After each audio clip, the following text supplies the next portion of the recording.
Habang tayo tumatagal sa Panginoon, nagmamature, dapat mas nare-relax ang ating pananalig, hindi napupuno ng stress at hindi napupuno ng mga needless troubles. One of the greatest teachings of Jesus is that malaya tayo para magpahinga, para mapahinga.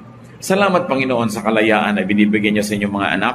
Turuan niyo kaming maunawa ang kalayaan na ito.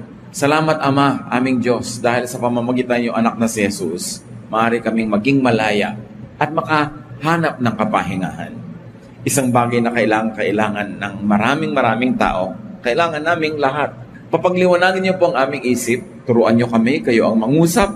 Dalangin namin, katotohanan niyo ang aming marinig. At gamitin niyo ang inyong lingkod upang instrumento lamang. Kayo ang nais namin mangaral at ang inyong kadakilaan sumagana sa buhay namin. Be our speaker. Bless your people, O God. Lift up your name. And in the name of Jesus, your Son, our Lord and Savior, we pray with thanksgiving. Marami mga tao, pag sila ay naging relihiyoso, lalong humihigpit ang mga tali sa buhay nila, dumadami ang mga sakal, dumadami ang kulungan, samantalang ang gusto ng Panginoon sa atin, tayo'y mapahinga. Sabi niya, come to me and I'll give you rest. Yan ang napakahalagang turo ng Panginoong Jesus. Sa akin kayo pumunta at kayo ay mapapahinga. Matthew 11:28-30. I'll be reading from the Contemporary English Version.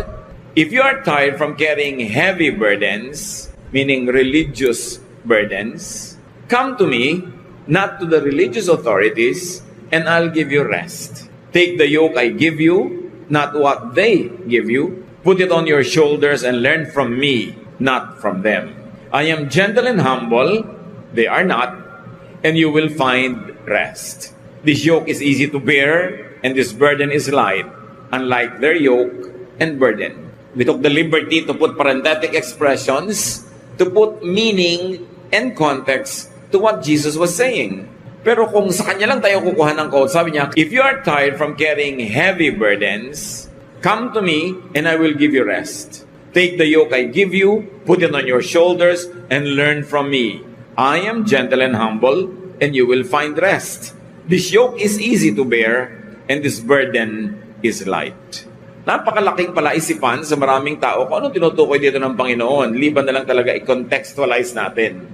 Sabi niyo, kayong mga napapagod, mga nabibigatan sa inyong mga dala, sa akin kayo pumunta. Ang laging usual na pagbasa ng mga tao doon mga dalang kasalanan, mga dalang bisyo, mga dalang masasamang ginagawa. Pero ang konteksto ng pagtuturo ni Lord sa Matthew 11, religious context. Mga taong nabibigatan, hindi sa kasalanan, kundi sa sobrang kabanalan.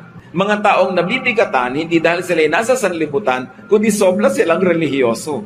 Ang nagpapabigat sa buhay nila ay napakaraming religious doctrines and teachings na ang bunga, hindi sila lumalaya, lalo silang nakukulong, hindi gumagaan ang buhay nila, lalong bumibigat. Kaya si Lord nagbigay ng alternative sa mga tao. Libu-libo na ang pagtaon ng ating relihiyon. Kung sa kanya, sasabihin niya ito. Pero napahinga ba kayo? Hindi kayo napahinga. Napagod lang kayo ng napagod, nahirapan kayo ng nahirapan. At yan ay inulit din ng Gamaliel sa Book of Acts.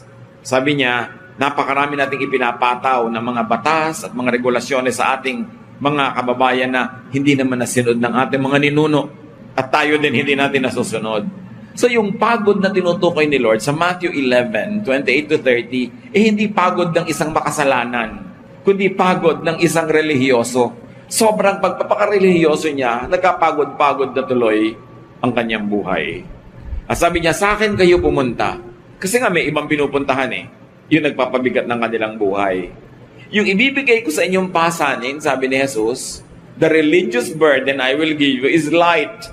It is easy. You will find rest for your souls. Sabi niya, ako ay mapagpakumbaba, ako ay humble, hindi ko kayo mamaliitin, hindi ko kayo huhusgahan, mapapahinga kayo. Magaan na dalhin itong aking ibibigay sa inyo. One great ministry of Jesus is to give rest to the weary. To be specific, is to the religiously and spiritually tired. Kung nakakapagod maging makasalanan, nakakapagod din sobra maging relihiyoso. Kung nakaka-oppress ang kasalanan, yung extreme niya, na extreme religiosity, nakakapagod din. So one great ministry of Jesus is to make religious and spiritual life restful and easier for people. Sabi niya, hali kayo sa akin kayo sumunod. Yung kailangan yung kapahingahan, yung kailangan nyo na ma-relax kayo, kailangan nyo na walang patakarang pagtanggap, pagmamahal, ibibigay ko sa inyo. Kasi naaawa ako sa inyong pagod na kayo, hindi pa rin kayo enough, kulang at kulang pa rin. Misguided and misguiding religion makes life more difficult, more tiring. Puro bawal o puro sa bawal ang emphasis ng mga turo, nakakasakal. Maraming nagkukulang tuloy dahil sa dami ng regulasyon na hindi makayang sundin, kaya maraming kinakapos. At dahil kinakapos, napipilitang magkunwari at nakakapagod magkunwari. Kung atin talaga itong oobserbahan mga kapatid, misguided religion oppresses. Kasi kung meron kang kasalanan, hindi mo maipakita sa mga kapatiran, hindi mo masabi, kasi uhusgahan ka. Liliit ang pagtingin sa'yo. Baka tanggalan ka ng ministry kung may kulang. Kaya ang mga pamilya, lalo buong family, umaten ng church. Pag merong anak na naging addict, pag may anak na naging unwed mother, pag may anak na nagkaroon ng maraming problema, hindi nila masabi sa church, nahihiya sila. Sasabihin, ano na lang sasabihin sa atin sa church? Deacon pa naman ang tatay mo. Ako pa naman, nasa quarry. In other words, naging burden na lagi kang may patunayan, naging burden na lagi ka dapat na perfect, at pag less than perfect ka, napipilitan ka magkunwari. Nakakapagod. Hindi yon ang espiritualidad na gusto ni Jesus. Sabi niya, you relax lang kayo. Paano mga kapatid makaka-relax? Makaka-relax ka lang kung perfect ka, kasi wala kang itatago. O kaya, makaka-relax ka lang kung kayo mismo ay nagpapatawaran, kayo mismo ay tumatanggap sa isa't isa, hindi naghuhusgahan, hindi nagsusumbatan, hindi nagsusumbungan, doon ka lang marerelax. Kaya ba natin maging perfect? Hindi. Alam yun ni Jesus. Kaya ang ginawa niya, niluwagan niya. Dahil ganun naman talaga ang original intention ng Diyos para sa mga tao. Kaya noong ang mga religious leaders ay pinagsasabihin ni Jesus, sabi niya sa Luke 11:46, "You experts in the law, woe to you, because you load people down with burdens they can hardly carry, and you yourselves will not lift one finger to help them." Sabi niya, may kakahinatan kayo, may pupuntahan kayo, lagot kayo, mga experts of the law. Ang ginagawa niyo, pinapahirapan niyo mga tao, ang dami niyong ipinapataw na utos, ang daming requirement, ang daming regulasyones, na hindi nila makaya. Tapos di nyo naman tinutulungan kayanin yun. In fact, kayo nga, hindi nyo kinakaya yun sabi ni Jesus. Kaya kung bibilangin ninyo ang lahat ng comment ni Lord na nangre-rebuke, napakarami na ni-rebuke niya mga religious leaders na nagpapahirap sa tao. Yun ang woman caught in adultery was not even rebuked as sharply as the religious leaders were rebuked. Kasi ang ayaw na ayaw ni Jesus ay yung relihiyon na pabigat sa buhay. Na siyang nagiging puntahan ng maraming tao, nagiging relihiyoso noon, maski ngayon. Nakakatanggap nga ako ng mga tanong sa Facebook. Sabi, Pastor, yung buong pamilya po namin nagsaserve sa church. Minsan po, umabsent kami kasi anniversary ng mga lola namin sa probinsya. Di buong pamilya kami umuwi. Napagalitan kami. Pagkatapos, minsan naman, may namatay na kamag-anak namin. Di sabay-sabay din kaming absent. Napagalitan kami. Nung nakakatatlo na po kami, gusto na kaming itiwalag. Anong gagawin mo kung may kailangan na family event? Hindi ba pwedeng umabsent? So, kasi po, kami, mga lingkod kami. Yun nga, lingkod ka nga, kaya lalo ka naman dapat may privilege, so pwede ka namang mapahinga. Lalo't kailangan. Huwag lang naman ang dami mo ng absent na walang kalatoy-latoy ang dahilan. Pero ano ba yung may ikakasal kayong pinsan, maa-attend kayo, masama ba yun? Minamasama ng church, nahirapan yung mga tao. Na dati, maluwag ang buhay nila, ngayon pati haba ng buhok nila, kukulayan yung buhok nila ay nire-regulate. Pati, hindi ka pwede mag-boyfriend hanggang nasa ganito kang edad. Hindi ka pwedeng mag-ganito. Dumami yung bawal, na kahit nung panahon nga ni Jesus na ang dami ng bawal, wala yung mga bawal na yun nadagdagan. Hindi ka pwedeng mag-play ng secular music. Hindi ka pwedeng mag-ganito. Sino may sabi na may secular at may sacred music? What makes music sacred is its content, the words. So kahit hindi yan kinakanta sa church, kahit kinakanta sa radyo, sa TV, kung magaganda yung words at hindi laging kailangan tukol sa Diyos, kung halimbawa pinupuri mo ang napakagandang sampagita, abay napakagandang song of worship yon kung kinikilala mo na ang sampagita ay likha ng Diyos. At ang kagandahan belongs to God because God is beauty. Hindi naman kailangan laging yung pangsimbahan ng kanta. Pero dumami ng dumami ang regulasyon. Humihirap ang buhay. So people go underground. Nagiging kunwari lang naman hindi naman nagiging perfect. Nagbabalat kayo lang. Kasi nga, mahuhusgahan. Yun ang ayaw ni Jesus. Sa Matthew 23:13-14, another rebuke niya sa mga religious leaders. Sabi niya, you Pharisees and teachers of the law of Moses are in for trouble. You're nothing but show-offs. You lock people out of the kingdom of heaven. You won't go in yourselves and you keep others from going in. Can you imagine these harsh words? Hindi binitawan ni Lord sa prostitute, sa tax collector. No, sa religious leaders. Sabi, may nakalaan sa inyo na tapat na parusa sa inyong mga pagmamalabis. Puro lang kayo pasikat. Ganun. Hindi nyo pinapayagan ng taong makarating sa langit. Kayo man, hindi rin naman kayo pumapasok. At ang langit na ito, hindi lang laging yung langit na kaligtasan ng kaluluwa pag namatay ka. Kasi ang langit din ay dito sa lupa. Yung tahimik ka, payapa ang iyong loob, hindi ka naliligalig, hindi ka nagkukunwari, hindi ka stress. Langit din yun. Thy kingdom come, thy will be done on earth as it is in heaven. So it is possible to have a slice of heaven on earth. And heaven is peace. Heaven is love. Heaven is contentment. Sabi niya, alam nyo, hindi makakaranas ng heaven o peace o katahimikan ng mga sumusunod sa inyo sa dami ng pinagbabawal nyo na kahit sila supermen or superwomen, imposible nilang masunod lahat. Needless religious regulations make it hard for people to enjoy God's heaven, which could mean rest or peace while on earth. Yung heaven naman kasi hindi lang sa kabila ng mga ulap. Kaya nga, mapasa amin ang kaharian mo. Masunod ang loob mo dito sa lupa, gaya din ng sa langit. So, ibig sabihin, dapat talaga nakakarating yung langit sa lupa. At sabi ni Jesus, kung sa inyo lang susunod ang mga tao, hindi nila mararanasan ng langit. Kasi lagi nyo pinapagilty, lagi nyo pinapagalitan, lagi nyo pinipilit magtago at magkunwari ang mga tao. Be free from needless religious regulations, control, and burdens. That is what Jesus' will is for you. Hindi tayo gusto ni Lord na ipahamak, ipatali, I came that you might have life and have it abundantly. So Jesus reduced the law into one, and that is love. Sabi sa kanya, alin po ang pinaka mataas na uri ng kautosan? Sabi niya, love God and love others as you love yourself. So ano na lang ang bawal kung love na lang ang law? Di yung hindi loving at hindi kind, yun ang bawal. So, hindi bawal magkulay ng buhok. Ngayon, kung yung buhok mo nakatusok sa mata ng katabi mo na sobrang nakatirik, bawal yon kasi hindi na yung loving Kung ninanakaw mo yung pangkulay ng buhok mo, hindi na yung loving. Pero yung kulay lang itself, anong moralidad ng kulay ng buhok? Ano ang moralidad ng gupit ng buhok, ng haba ng buhok? Pharisaic issue yan. Hindi yan issue ni Jesus. Ano ang bawal na isuot? Kung ang tao ay sobrang naaakit na sa'yo, hindi na makapag-concentrate dahil nakabulwak na ang lahat ng dapat mo sana ikinikip-kip at tinatago, di bawal yun kasi hindi loving. Because you cause people, to be defocused on what is good and to be obsessed with you. Hindi mo naman sila mamahalin kung pansinin ka nila. So, masama, nakakasama. Pag pinansin mo kanila, hindi mo naman susuklian ng pansin. So, tinakaw mo lang sila, nagiging unkind. So, yun ang mga bawal. Yung hindi loving. Kasi isa na lang natin ang law, sabi ni Lord, love. Sabi niya, by this, people will know that you are my disciples. Hindi by your hairstyle. Hindi by the length of your hemline. Hindi by the version of Bible you read. Sabi niya, if you love one another, people will know that you believe in me, that you are my disciples.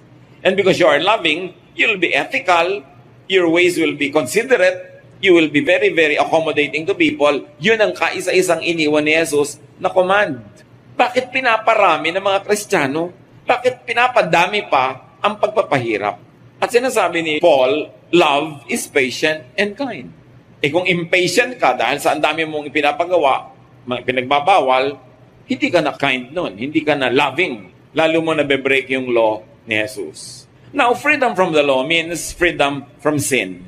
Bakit ba dumating si Jesus? At bakit siya sinundan ni Pablo? Ang mga tao sobra ng taling-tali sa mga religious laws ng mga religious systems. And Jesus came to set them free because that's at the will of the Father for people. That's why the religious system was the one that killed Jesus. Kasi nawalan sila ng halaga, nababawasan ang importansya nila, at nababawasan ang kontrol nila sa mga tao, they had Jesus killed. Hindi naman yung mga makasalanan lang humingi na si Jesus ay patayin eh. Yung mga relihiyoso ang humingi nun. Kasi ayaw nila ng pagpapalaya ni Jesus dahil gusto nila, hawak nila sa leeg ang mga tao. So, bakit free from sin ang mga tao na nananalig kay Jesus? Sabi ni Paul, Romans 2:12, all who sin under the law will be judged by the law. Suriin nyo to ha. Who are the people who are under the law? The Jewish people were under the law. The Gentiles were not. Never in the history of the Jews did they convert Gentiles. Hindi sila mahilig mag-convert. Sa kanila, yung pananalig nila, kanila lang. Sa tingin nila, sila lang ang kausap ng Diyos tungkol sa law. Therefore, ang usapan tungkol sa law, ang covenant tungkol sa law, was about the Israelites. It concerned them. Ang tanong, hindi ka Israelite, hindi ka Jew, Gentile ka, you are not under the law. Bakit ka magpipilit sumali sa usapan na yun mismo mga kausap na Jew, hindi makatupad? Hindi nga nila magawa lahat. Ikaw na hindi kasali, sasali. Kaya kinlarify yun ni Paul. Sabi niya, you are not under the law. First of all, you are not Jews. Kausap ba kayo sa Mount Sinai? Kausap ba mga ninuno nyo? Hindi kayo kasali sa usapan na yan. Sila ang nung araw ay pinagbawalan, huwag kakain ito, huwag kakain ito. Ba't naman ikaw na hindi kasali? Sasali ka pa ngayon, ayaw mo na rin kainin yon. Hindi ka naman nga kasali sa usapan na yan. Ang point is, the law was given as a covenant with the Jewish people who were freed from slavery in Egypt. Ang tanong, kasali ka ba o ang mga ninuno mo sa nag-exodus? Bakit ka sasali sa contract na yon? Tang hirap-hirap sundin. Kaya si Jesus mismo, pinalaya na niya yung mga Jews, yung mga Hudyo, sa mga usapan na yon, sa mga regulasyones na yun, ng pagkain, ng Sabat, at kung ano-ano. Kaya, binrate na nga ni Jesus kung tutuusin yung law of the Sabbath, yung mga law ng cleansing law, yung mga purification law, para ipakita niya na tapos na ang usapan na yan. Meron ng bagong usapan, meron ng New Covenant, meron ng New Testament. Gusto na ng Ama sa Langit ay lumuwag ang inyong mga buhay, makalaya kayo sa effect ng law. Ngayon, yung mga Gentiles, na kahit kailan hindi naging under the law, lalo namang hindi nakasali sa usapan na yon. Pero, yung mga Jewish Christians, akala nila, pag naging Christian sila, Jew pa rin sila. So may mga conservative Jews who maintained that Christians, or Jews who had become Christians, must still be under the law. Kaya nung may mabalitaan nila na may mga Gentiles na naging Christian, in-insist nila, o kayo mga Gentile, hindi kayo under the law, hindi kayo mga circumcised. Ngayong nagiging Christian kayo, dapat maging Jew muna kayo, kailangan pa circumcise kayo. Kaya nagalit si Paul. Sabi niya, the Gentiles will have a circumcision of the heart. It's a spiritual circumcision, not a physical one. Kayo nga, hirap na sa mga inuto sa mga ninuno natin. Pati ba sila na iba ang ninuno, idadamay nyo pa sa usapan na yan? Kaya nagkaroon ng maraming issue noon. Kasi ayaw ng mga Jewish Christians na yung mga Gentile ay kumain ng mga bawal sa mga Jew. Kaya nga, si Paul, sabi niya sa Romans 6:14, for sin shall no longer be your master because you are not under the law, but under grace. Sabi niya, hindi na kayo alipin ng kasalanan. Not because you are sinless, not because you are perfect, but because the law has no power on you. Hindi kayo Jew. At number 2, kahit Jew kayo, nanali kayo kay Jesus, napalaya na kayo sa hold ng law, sabi niya, you are not under the law. Therefore, you are not guilty. No longer under the law. Therefore, not in sin. Remember, the believer in Jesus is sinless, not because the believer is holy, but because the law that makes you sinful when you break it does not have a hold on you. At yun talagang nilinaw na masyado ni Pablo. You are not under the law but under grace. Kaya ang mga evangelical Christians, we say, we are saved through faith in Christ by grace of the Father. Bigay lang, regalo lang. Itinuturing akong walang kasalanan, hindi dahil wala akong kasalanan, kasi hindi naman ipinapatupad at pinapairal sa buhay ko yung law that was in effect in the lives of the Jews. Kaya nga, buti ka, hindi ka Jew, hindi ka kasali sa usapan. Ba't ka ngayon kusang sasali pa doon? Dahil yung mga Jew mismo, pinalaya na ng Panginoong Jesus. So, believers are free not because of 100% submission to religious law, but because of the punishing effect of the law has been voided by grace. Parang ganito, no parking, nakalagay, nagpark ka, May huhuli ngayon sa'yo, oy, bawal niya mag-park. Hulihin kita. Pero sabi mo, exempted ako sa law na yan. Yun yun. Because the law was voided for you. Kaya ngayon naman mga Christian, not knowing that and not knowing the history of the Jewish people and that the history of the covenant was with the Jewish people, not with the Gentiles. Gentiles na nga sila, pinapagod pa nila ang sarili nila na maging Jewish. Kaya ngayon may mga uso-uso pa na kinokopya nila yung mga patilya ng mga Jew, yung mga suot, yung mga traditions ng mga Jews, yung mga piyesta nila, and even Jewish terms. Ayaw na nilang gamitin yung Greek, even English terms of names in the Bible, kailangan Jewish pa. Well, there's nothing wrong with using the names. Kaya lang, something becomes wrong when you say it's the only name that works and they should be called only by that name. Dahil nagkakaroon ka ng bagong amo. Una, kailangan maging Jewish. Second, nagiging second-class tao ka kasi magiging first-class yung mga Jew eh. Kaya nagkakaroon ng political dimension yon pagka sumali ka sa ganung mga usapin. Many churches emphasize freedom from the law, yes, but only in matter of salvation. Sasabihin nila, salvation is free. You are free from the law.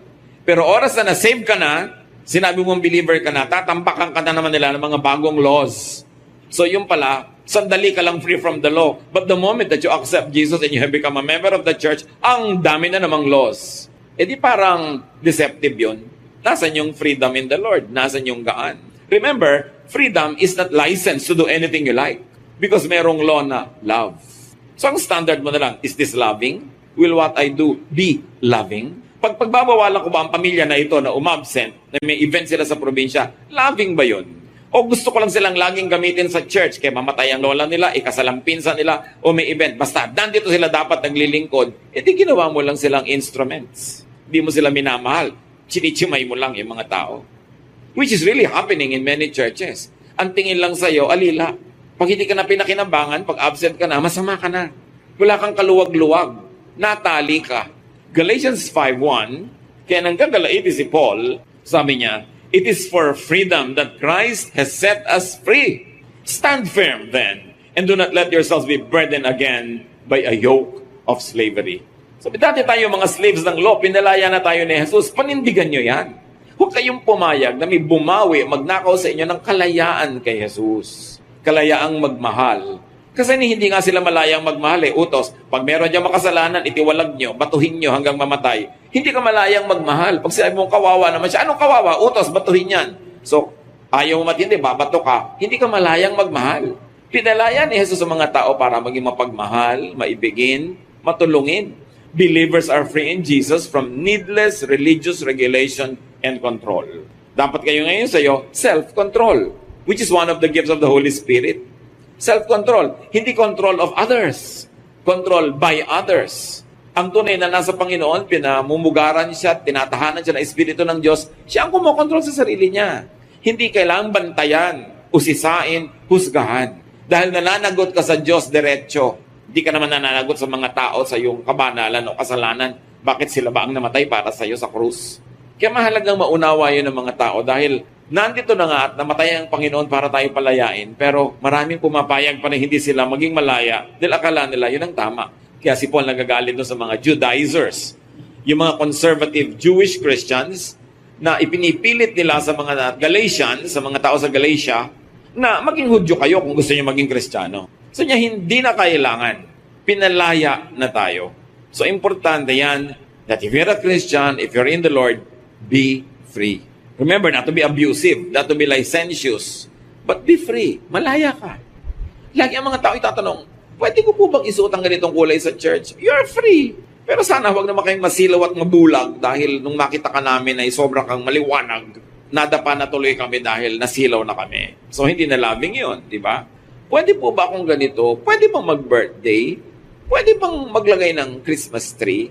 Pwede bang magpasko? Ang daming pwede ba? Ang daming hindi pwede, ang daming bawal pagka tinuos mo yung mga tao. Pero the Christian is free to do anything that Jesus does not prohibit. So ang itatanong mo lang, ipinagbawal naman ni Jesus yan? Hindi, pero pinagbawal ng mga Pharisees, hindi nga ba kaya nga sila napagalitan? Hindi nga ba kaya sila laging itinutuwid? Kasi ang dami nila binabawal na hindi naman yun ang gusto ng Diyos. Sinasakal yung mga tao. Kaya mga kapatid, if you're in the Lord, act free. Huwag tanong ng tanong, pwede po bang mag-birthday party? Pwede po bang magpatugtog? Magpatugtog ka. Kaya lang, pag-aralan mo dahil responsible ka sa sarili mo. Loving ka ba kung ang pangit-pangit, ang mali-mali ng mga words ng kantang pinapatugtog mo, tapos may kumanta, may naniwala doon, sinunod yon. Loving ba yon? Kaya actually, napakaganda nung law na love. Kasi mag-iisip ka. Hindi lamang letter of the law na nasunod mo, hindi ka nagpatugtog, so akala mo loving ka na. Pero iba pag sinabing love mas magiging maganda yung effect. And you don't only act free, set other people free. And let other people be free. Merong isang conservative na taga-church. Sabi niya doon sa isang babaeng nakasalubong niya, ganyan ba? Ganyan ba damit ng Kristiyano? Sabi niya talaga, kinokontrol niya yung isusuot ng kapwa. Alam niya, sabi ni babaeng kinokontrol. Sabi niya, ate, buong buhay, pobreng-pobre ako. Kamakailan lang ko nagkapera-pera na nabili ko yung gusto ko, tapos gusto mo, hubarin ko pa. E dito mahimik ngayon si bully ate. Ano nga bang pakialam mo sa suot ng kapwa mo? Dahil mas malaki ang Bible mo, dahil mas matagal ka na sa church, marami kang verses, papakialam mo isusuot niya? Hayaan mo siya managot sa Diyos. Kung mali, yun. Marami kasing Kristiyano, parang pulis. Sin yung ginagawa mo. Ganito, ganyan-ganyan. Yun ang mga na-criticize ni Lord. Now, hindi masama to rebuke in love, ha? Pero tiyakin mo na may love. Hindi lang dahil ang kala mo, ang dumi niya, ang linis mo, i-rebuke mo. Tanungin mo ng sarili mo, mahal ko ba talaga siya? May malasakit ba talaga ako? Ito mang pamumuna ko ay out of malasakit o dahil lang self-righteous ako? Kailangan malinaw yun. Ngayon, kung nagmamahal ka, pwede kang mamuna. But earn your right to be heard first.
So bago mo punahin yung isang tao, tanungin mo muna sarili mo, may nagawa na ba ako mabuti para sa kanya? Natulungan ko na ba siya? Napaglilingkuran ko ba siya? Hindi yung wala ka namang ginagawa, tapos papasok ka sa buhay niya para mo siya diktahan dahil ang iniisip mo, mas banal ka kesa sa kanya. Yun yung ayaw na ayaw ng Panginoon. Huwag tayong manakal ng kapwa dahil si Lord hindi rin tayo sinasakal. Jesus teaches rest. Magtataka kayo, yung mga tinatawag ng mga makasalanan nung panahon ni Jesus at is sa kanya. Nung pumunta siya sa Jericho, doon siya kumain sa bahay ni Zacchaeus. isang chief tax collector. Nagulat ang lahat na insulto. Ba't siya doon kumain? Hindi sa bahay ng mga priests. For instance, punta siya sa bahay ni Mary at Martha, mga babaeng pinagbabawalang makibarkada sa mga kalalakihan, pero laging nandun ang Panginoon, kaibigan niyang matalik ang magkakapatid na ito, pati na yung kapatid nilang lalaki na si Lazarus. Yung babaeng nahuli sa akto ng adultery, dapat babatuhin hanggang mamatay, pero ipinabato ba ni Jesus? No. Sabi niya sa babae, sin no more. Hindi niya pinagalitan, hindi niya idinihin, sabi niya, tigilan mo na yan. Dahil na-protect na niya yung babae na yon sa pagkakabato, may right na siyang sabihin, sin no more. Para hindi na kailangang mangulit na naman sa buhay mo yan. Yung babaeng inaisip ng marami ay dating prostitute, pumasok sa isang bahay na nandun si Jesus, nagbasag ng pabango, binuhos kay Jesus, nag-minister siya. Malaya siya na gawin yung gusto niyang gawin. At sabi ng mga lalaki doon nakaupo, kung talagang prophet tong Jesus na ito, dapat alam niyang masamang babae ito. Hindi niya papayagang mahipo kahit paan niya, pero pinayagan niya. Yung babae at is kay Jesus. Ang tanong, kung ikay relihiyosa, at is ba sa'yo mga kaibigan mo? At is ba sa'yo mga kamag-anak mo? At is ba sa'yo mga office mates mo? O pasong-paso sa'yo? Kasi wala kang ginawa kundi mamuna. Wala kang ginawa kundi mang-correct, mang-review. Hindi ganun si Jesus. Kaya malalaman mo, am I Jesus-like? Or am I like the Pharisees? Pag pumasok ako sa isang lugar, will people stop what they do because I will judge them?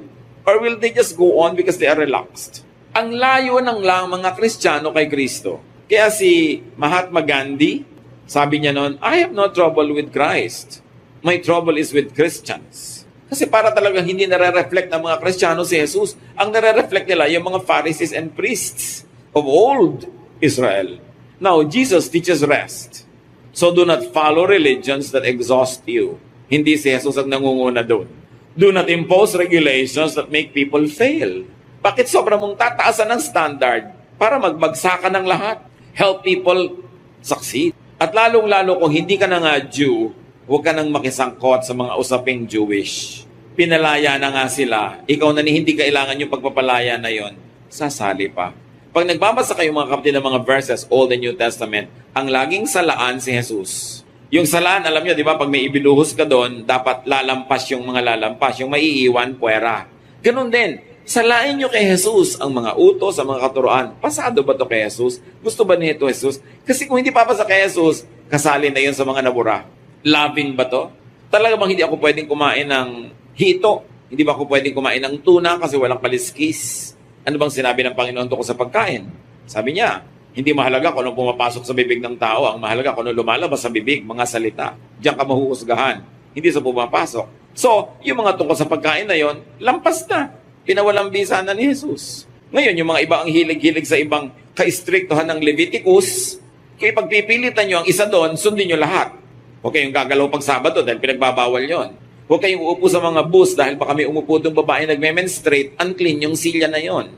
Malalaman mo pa ba yon? So sabi mo, pwede na hindi sundin yon. Yung pala, ba't yung iba pinipilit mo? Kasi may paborito kang idiin, may paborito kang usigin. Kaya pag nakita mo sa Leviticus na pwede silang usigin, iuusig mo. Pero yung mga ibang, huwag kang magtatrabaho pag Sabado. Yung mga ibang, huwag kang uupo kahit sa inupuan ng babae nagme-menstruate. Hindi mo na sinusunod. Kumakain ka rin ng hipo, ng talaba, ng kung ano-anong lobster, na bawal sa Leviticus. Pero yon pwede mo i-break. Pero yung bine-break ng kapatid mo sa Leviticus, bawal. You know what I mean? Napaka-selective ng kabanalan ng maraming Kristiyano. Pinipili lang nila yung paborito nilang usigin na kasalanan at nagpipikit mata sila doon sa mga alam nilang pinagbawal pa rin, pero sila mismo gumagawa. Kaya sabi ni Gamaliel, why are we going to impose these difficult regulations on people and even our own ancestors and even we are not able to follow this? Kaya ang solusyon ni Lord, sige, guilty lahat dahil wala namang makasunod. Ang natitira na lang na law is love.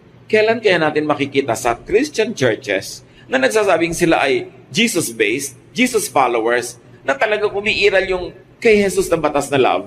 At hindi nagkakaaway-away, nagyagera-gera dahil sa Leviticus, dahil sa ganito, dahil sa ganyan. Kailan mangingibabaw yung utos ni Jesus kaysa doon sa mga opinion ng mga propeta at ng mga ibang mga disciples na tao din naman sila. Hindi sila perfect. Only Jesus is perfect. Kaya dapat ang lahat ng teaching ng buong Bible, sasalain mo pa kay Jesus. Dahil iba na ang usapan, this is now the new covenant, this is the New Testament. There is a new arrangement between God and people. Sayang yung privilege na ibinibigay ng Diyos kung hindi natin gagamitin. Jesus teaches freedom from needless religious regulations, control, and burdens. So let others rest and enjoy their full lives. Matthew 7:12, ang sabi ng Panginoong Jesus, treat others as you want them to treat you.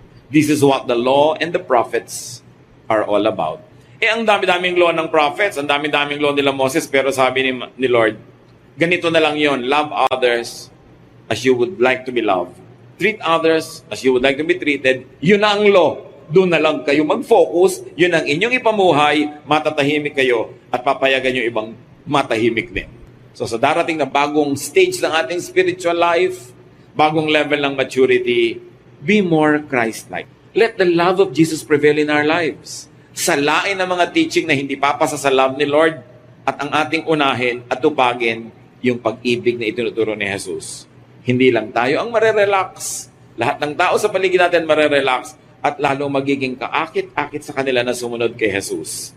Hindi nila sasabihin yung sinabi ni Gandhi, I have no trouble with Christ, my trouble is with you, Christians. Some Christians are so much on fire with their religiosity that they burn everyone near them. Hindi nyo gustong maging ganon. Maging maalab tayo pero hindi nakakasunog sa iba. Ang sobrang init ng ating pagkarelihiyoso. At ma-enjoy natin yung kalayaan kay Jesus. Huwag laging guilty. Huwag lagi na lamang na feeling kulang, feeling masama. Kasi lahat yan, charged to the blood of Jesus. Sayang ang sakripisyo ni Jesus kung dadalhin pa natin yung burden of guilt at lalong-lalo yung burden of pretense. But we can be free and we can set others free only if we will love like Jesus unconditionally, not judgmental, not self-righteous, but humble and kind. Ang sabi ni Lord, ako yun. My yoke is easy.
My burden is light. I am humble and I love you. Panginoon namin, turuan mo kaming maunawa at maipamuhay ang kahulugan that we are free. Pero bigyan mo kami ng karunungan na maiba ang pagtingin namin sa freedom at sa license. That we don't become abusive, instead we become loving and cautious. That we don't use the freedom in Jesus to be bad, but to be good. Not to be hurting other people, but to be loving. Pakita mo sa amin, Lord, at salamat po sa freedom na ito. Salamat na hindi na kami kailangan pang mahirapang sumunod sa napakaraming utos na hindi naman nasunod ng mga nauna sa amin. And at the same time, O Lord, while we are thankful and appreciative, teach us to control ourselves, to live righteous lives, and teach us, Lord, so that your Son, Jesus, will be seen in our lives. Pagbulay-bulayan natin ang mga kahulugan yan sa ating buhay. Paano i-apply sa pang-araw-araw na buhay that we are free in Jesus. Lord, teach us. Open our eyes, give us wisdom in daily practical